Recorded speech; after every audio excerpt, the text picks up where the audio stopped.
Hi, I'm Terrell Edwards, and welcome to Impact. I will be interviewing families as well as finding out how they've coped with the loss of loved ones. You will see and hear soon how their lives have been impacted.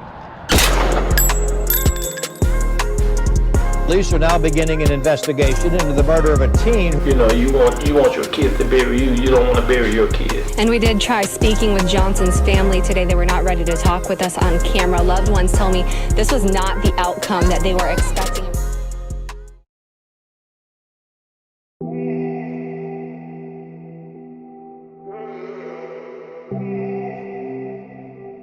So we're here today with Dr. Sharon Bowens.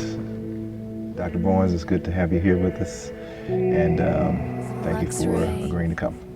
It's great to be here. Yeah, we're here because we want to talk a little bit about your son, Dennis.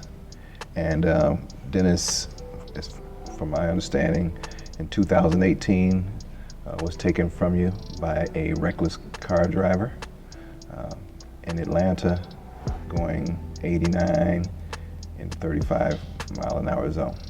Correct. But you're not from Atlanta. I'm not. You live in Jacksonville, Florida. Right. So give me some information on what you were doing in Atlanta, or were you in Atlanta, and take me there. I was in Atlanta because I had traveled to take my niece and her 2-month-old back to Atlanta for her to return back to work. Okay. She had given birth and came to Jacksonville to fellowship with family. Okay. So you were kind of helping out a family Absolutely. member. Yes. And Dennis also lived in Jacksonville. He lives in Jacksonville, and Dennis came in on that Friday to pick me up, and we were both going to return to Jacksonville on Saturday. So it was just a quick trip. Very quick. And it was just planned to do that and come on back. Yes. And you ended up staying longer than you suspected. Almost 3 weeks. Yeah, almost 3 weeks.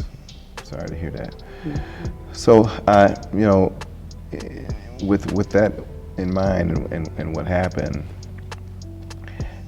some things had to go through your mind when you got the call, because you weren't in the car with him, obviously. Right. Let me know what kind of information, how did you get the information, and what you felt? My niece and I and the new baby were asleep. Dennis had gone to visit a friend. And when we got the call, I was still asleep. My niece awakened me. But his friend that was in the car behind him called us to inform us that the accident had happened. Okay. He was so hysterical we couldn't even understand him. So that was our first notice. So you were awakened at that time with this information. Yes. So I'm just kind of in awe right now, because I'm wondering what was going through your mind out of sleep. How did you take that? What happened? My niece repeated it to me about 3 times because I was pretty much in shock. Mm-hmm. I knew what she was saying. I was very aware of it, but I just couldn't grasp it. So in shock mode, I got up, began to get dressed, and started moving. Mm-hmm. Still in shock mode. Yeah. And was it a disbelief to you? Absolutely. Yeah. Absolutely, because it's like, Dennis?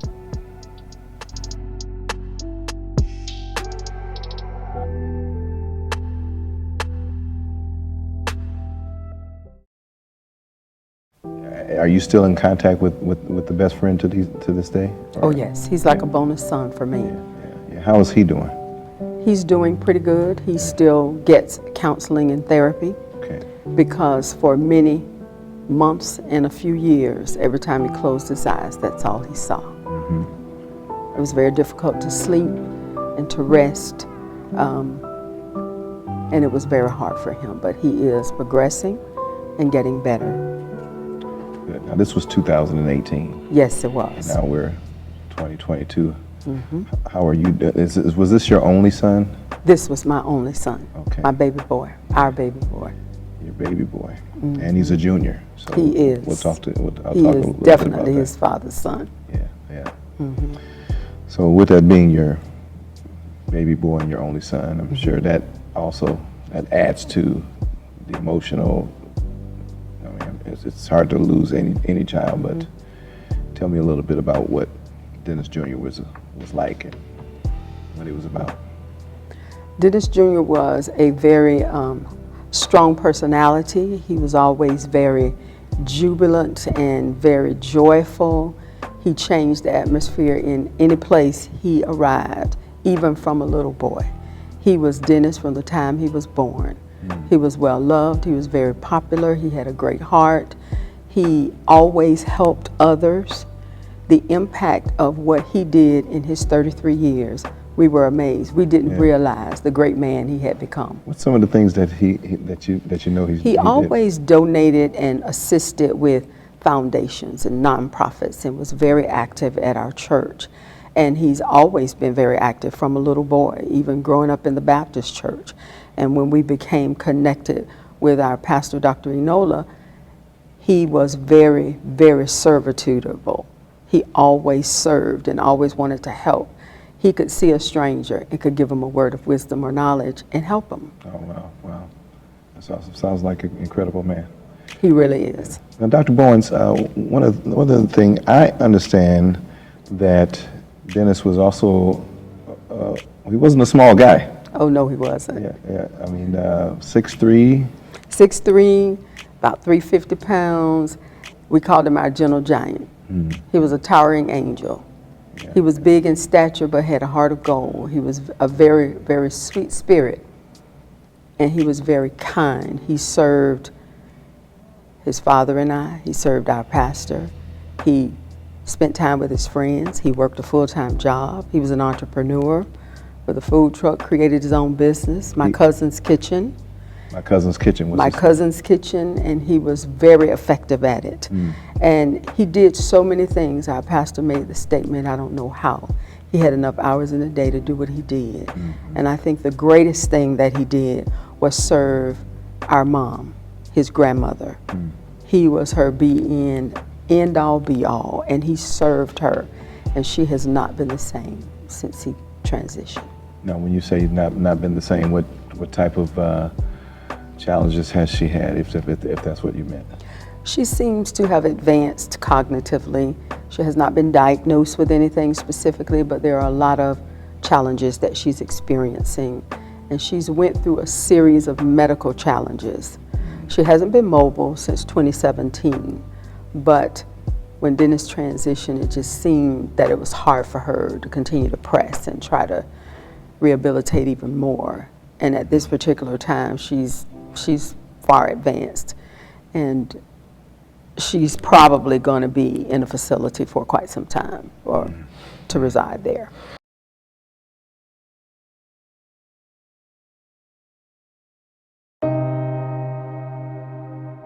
Did you ever feel that there was some unanswered questions about the accident? You know, someone driving 89 miles an hour in a 35 mile an hour zone. Did you feel like you deserved some answers? Oh, absolutely. The one thing that was very challenging for me is when I arrived at Grady Hospital in Atlanta and I saw my son, I did not feel that he was still there. I thought he was already demised, that it was just a shell. But in faith, I stood and still believed, because I am a woman of great faith. I love God just as much today as I did before he transitioned. And they were taking him right to surgery. They needed to do some things, and I received that and I understood it. But who greeted me was one of the officers from the scene. Okay. And she said to me that Dennis had been charged with the accident, and she had 2 tickets for him. Said your son had been charged with the accident? Yes. And she had 2 tickets Really? for him. And I looked at that young lady who was a younger officer, and I said to her, "Ma'am, I don't know what you're going to do with those, but I have to go see about my child. I don't have time to deal with this." He even had a court date, and he had already died. Wow.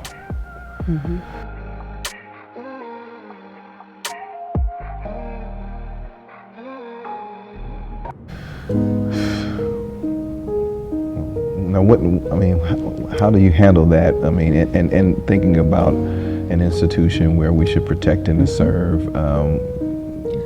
How do you feel about that? Did that shake your confidence in the system, or? It made me frustrated with her as an officer. I realized that there are many associates in every organization, in every group. Everybody doesn't have the same expertise, experience, or knowledge. Right. She did appear to be newer because she was young. She was pretty young. I don't even know if she was Dennis's age or maybe very close to it. And as I spoke with her, I didn't blame the entire system, but I knew that couldn't be possible.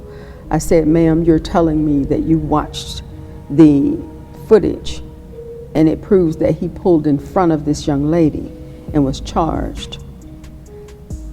And you tell me that that young lady walked away from the scene without a scratch. She said her wrist was hurting. Typically, my experience has been when someone is the fault of the accident, they typically are not as injured as the persons who were unaware and who were hit as a surprise. My son is laying there looking like he's already deceased, and you're telling me this lady walked away, and you don't think there's something wrong with that?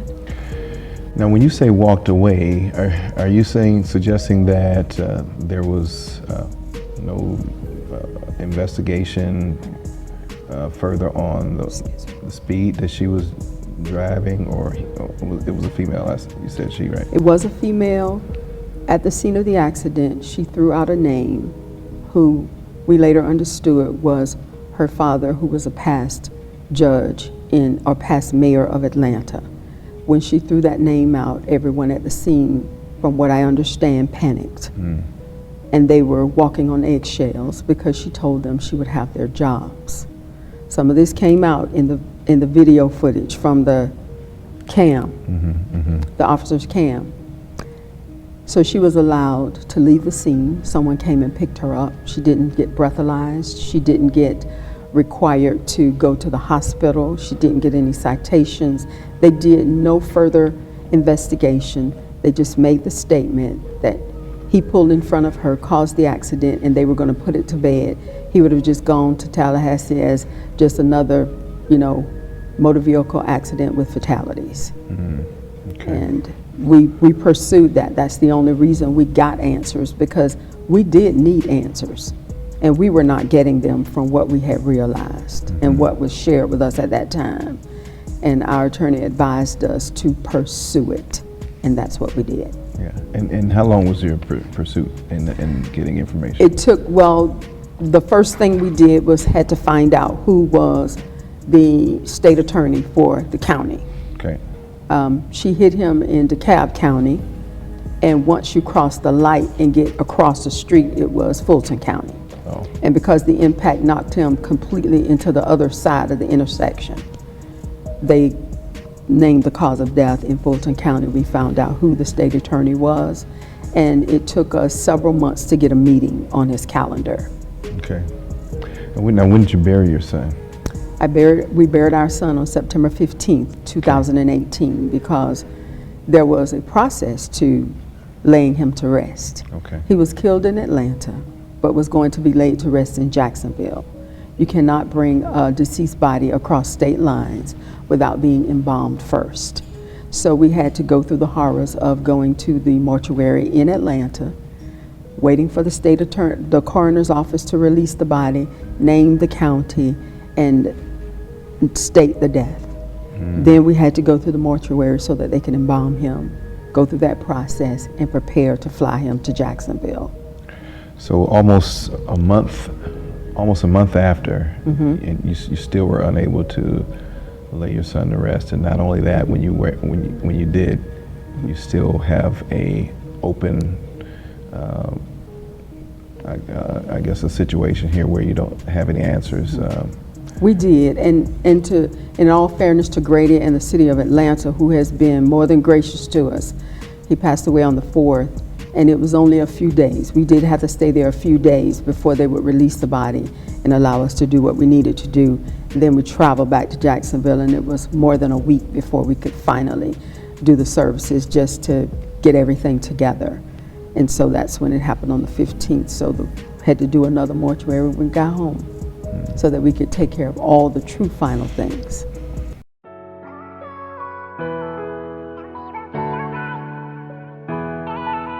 Now, I know you're not in your husband's mind, but you are your husband's wife, and Right. I'd like to ask, because Dennis Jr. Yes. So Dennis Sr. had some emotions and some feelings about this too. Can you tell me a little bit about how he's handled this? I would say he's been a champion of grace. My husband and I will celebrate 40 years of marriage on June the 5th, and over 46 years of relationship. Oh, so we know each other just a little bit. And in saying that, he has done really well, but it's very sensitive. That was his baby boy, his namesake. Right. And we're at different levels on how we respond to things. So what works for me may not work for him. Right. Right. And he is processing this great loss in the best way that he knows how. He holds on to his faith. He has really been seeking a different level to try to bring him some peace. But there are times that it really affects him, and he really can't respond favorably like he would like to. I'm sure he still has some unanswered questions, but he's working that out with God directly himself. Right. Right. Absolutely. Because I can't do it for him, he can't do it for me. And some of the things that I will do, he may not be at that level to do that yet. Yeah. And one of the reasons, like you and I are here, is it's not something that he's not ready to do. He's not ready to sit and talk about this just yet, right? Absolutely. He is not at a point where he wants to converse about that. When he chooses to share information or thoughts, I graciously listen and allow him to get it out. But I'm very mindful and very intentional about bringing it up, talking about it, going through things about it, because I know it's not a good place for him yet. And that time frame, nobody can put a limit on it. Yeah. Right. You have to allow people to heal how they heal. Absolutely. That's right. Right. Now, there are also Dennis Jr. also has some siblings, and a sister. Yes. And was there any impact on her, long or short term, that you'd like to discuss? She is still having impact now. Dennis and his sister, which I birthed 2 children with my husband. We have a blended family. There are 4 older children that my husband had prior to our marriage. And they were close to Dennis, but nothing was like his sister that was born from me, his mom. Right. They were very close. He looked up to her as his mentor because she was very bright. She's an established attorney. She excelled in everything. Valedictorian of her, graduating class from high school, and now holds her Juris Doctorate from Florida State University and has been a practicing successful attorney for 8 or 9 years. And they were very close. It impacted her immensely. And Very much so. yeah, and so is she where does she live now? She lives in Clinton, Maryland. She lives in Maryland. In Okay, the all right. tri-state area, Yeah. DC metro area. Now, have any of you through this had to do any counseling ongoing up until now? And I have had some counseling through my pastor and through some professionals. My husband has not made it to counseling yet. He is still trying to go through the processing piece of it. Counseling, I encourage anyone who suffers a tragedy. There are things that these professionals are equipped with that will help you, that you don't realize they can help you. They can ask you an unrelated question or discuss a very non-relative topic, and it will help you open up to something that you didn't know was there. And I know my daughter has had counseling. Mr. Peoples, the best friend who was the key person in everything, he has had to have counseling and still is. I know family members who have lost loved ones, and it's been 13, 15 years, and from time to time they still need to have a conversation.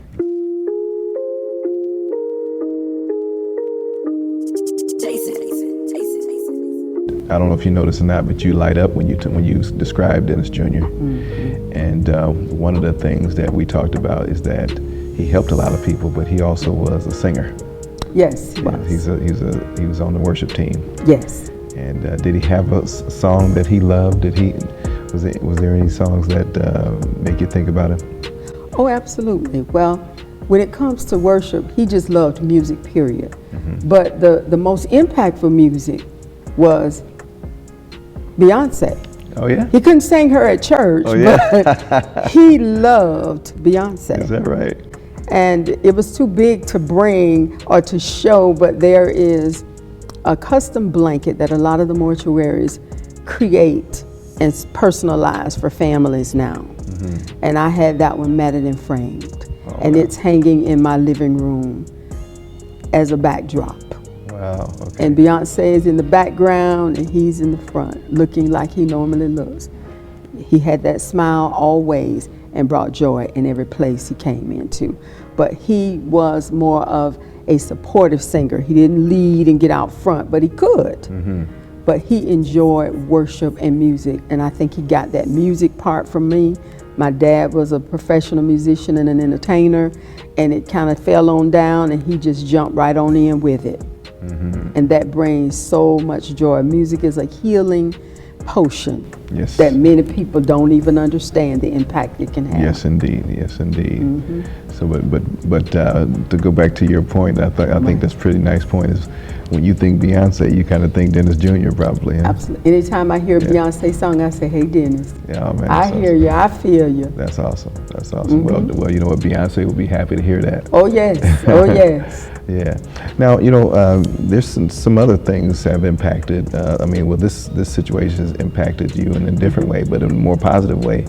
And I understand that there was a foundation that was created in Dennis's name. Absolutely. Can you tell me a little bit about that? My husband and I have been talking, and I told him this was an idea I felt that God was leading me to do, and I did the legwork. A lot of my background afforded me the opportunity to be able to do it without a lot of struggle, and got it all together. We created the Dennis Jefferson Bowens Jr. Foundation. Okay. Our goal and objective is to impact lives one at a time through scholarships, mentorships, partnerships, and service.